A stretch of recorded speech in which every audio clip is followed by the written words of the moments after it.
السلام علیکم ورحمۃ اللہ وبرکاتہ۔ آج ہم انشاءاللہ عز و جل یہ حدیث پڑھیں گے 6 خصلتیں اپنانے پر جنت کی ضمانت۔ سبحان اللہ، یہ ہیں بھی آسان۔ اگر کوئی شخص یہ 6 خصلتیں اپنائے تو میرے آقا فرماتے ہیں میں اس کو جنت کی ضمانت دیتا ہوں۔ آئیے حدیث سماعت فرمائیں۔ اس کے راوی حضرت عبادہ بن صامت رضی اللہ تعالی عنہ ہیں۔ روایت کرتے ہیں کہ سیدنا رسول اللہ صلی اللہ علیہ وآلہ وسلم نے ارشاد فرمایا، اضمنوا لی ستا من انفسکم اضمن لکم الجنہ، اصدقوا اذا حدثتم واوفوا اذا وعدتم وأدوا إذا اؤتمنتم واحفظوا فروجكم وغضوا أبصاركم وكفوا أيديكم۔ یہ حدیث اس کے راوی حضرت عبادہ بن صامت رضی اللہ تعالی عنہ ہے۔ میرے آقا نے فرمایا، تم میں سے مجھے اپنے بارے 6 امور کی ضمانت دو، میں تمہارے لیے جنت میں اعلیٰ درجے کا ضامن ہوں۔ یعنی جنت میں بھی درجے ہوں گے، تو اس لیے اس میں جو اعلیٰ درجہ ہے میرے آقا نے اس کے بارے میں فرمایا ہے کہ میں اعلیٰ درجے میں ضمانت دیتا ہوں کہ اگر تم ان چیزوں پر عمل کرو گے تو پھر جنت کی ضمانت میں دیتا ہوں۔ آئیے وہ سماعت فرمائیں کون سی ہیں۔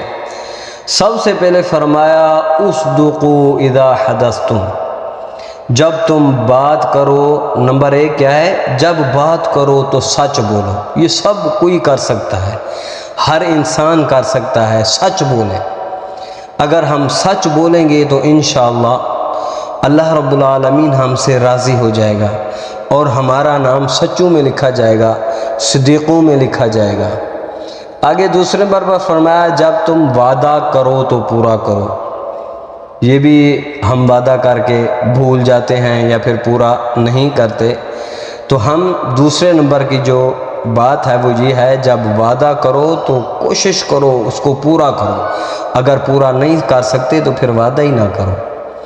نمبر 3 آگے فرمایا، جب تمہیں قولی، فعلی، دینی یا دنیاوی امانت سونپی جائے تو اسے ادا کرو۔ آج کل اگر ہم کسی کے پاس 1000 روپے بطور امانت رکھتے ہیں، یہ مثال دے رہا ہوں، تو اس کو پھر 2000 چکر لگانے پڑتے ہیں وہ امانت لینے کے لیے۔ آج کل ہمارے یہ حالات ہو چکے ہیں۔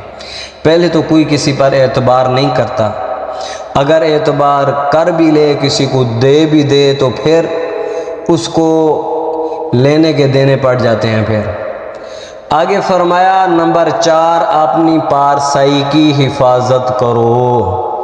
وَاحْفَظُوا فُرُوجَكُمْ، اپنی شرم گاہوں کی حفاظت کرو۔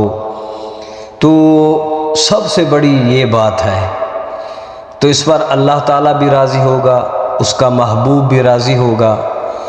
آگے فرمایا 5 نمبر، اپنی نگاہوں کو پست رکھو، نیچے رکھو، نظر کی حفاظت کرو۔ لیکن آج کل سب سے بڑا مسئلہ نظر کا ہے۔ بازار میں جائیں تو وہاں ہماری نظر، موبائل ہے تو یہ سب سے بڑی بیماری ہے۔ اچھے سے اچھا کام بھی اسی پر ہم کر سکتے ہیں، برے سے بری چیز بھی ہم اسی پر دیکھ سکتے ہیں۔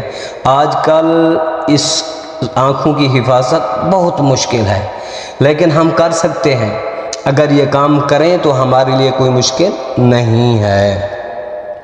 نمبر 6 اپنے ہاتھوں کو ظلم و گناہ سے روکے رکھو۔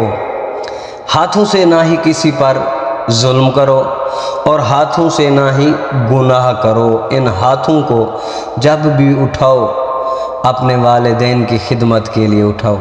جب بھی یہ ہاتھ اٹھیں حلال روزی کی طرف اٹھیں، حلال رزق کمانے کی طرف اٹھیں۔ جب بھی یہ ہاتھ اٹھیں ان ہاتھوں میں قرآن پاک ہو۔ جب یہ ہاتھ اٹھیں تو ان ہاتھوں کے یہ دعا کے لیے اٹھیں کہ باری تعالیٰ سب پر کرم فرما، سب پر مہربانی فرما۔ یہ جو 6 چیزیں ہیں ان پر ہم عمل ضرور کر سکتے ہیں اگر کریں تو، اگر ہماری نیت ٹھیک ہو تو ہمارے لیے کوئی مشکل نہیں ہے۔ اور ہمارے آقا حضور سید المرسلین خاتم النبیین صلی اللہ علیہ وآلہ وسلم کو اللہ تعالیٰ نے جوامع الکلم سے نوازا ہے، اور میرے آقا امام الانبیاء حضور علیہ السلام مختصر الفاظ میں بہت سارے معانی مطالب بیان فرما دیتے ہیں۔ اس حدیث مبارک میں بظاہر 6 کاموں کا ذکر ہے، لیکن جو مسلمان ان 6 عادتوں کو اپنا لے وہ تمام گناہوں سے بچ جاتا ہے اور اسے بہت سے نیک اعمال کی توفیق بھی ملتی ہے۔ ایسے سمجھیں اگر ہم نے یہ 6 کام کر لیے تو پھر ہم گناہوں سے بچ گئے، اللہ تعالیٰ اور اس کا رسول ہم سے راضی ہو جائے گا۔ تو دعا ہے اللہ تعالیٰ ہم سب کو ان 6 باتوں پر عمل کرنے کی توفیق عطا فرمائے۔ یہ ویڈیو اگر آپ کو اچھی لگے ضرور سبسکرائب کریں، شیئر کریں اور لائک کریں۔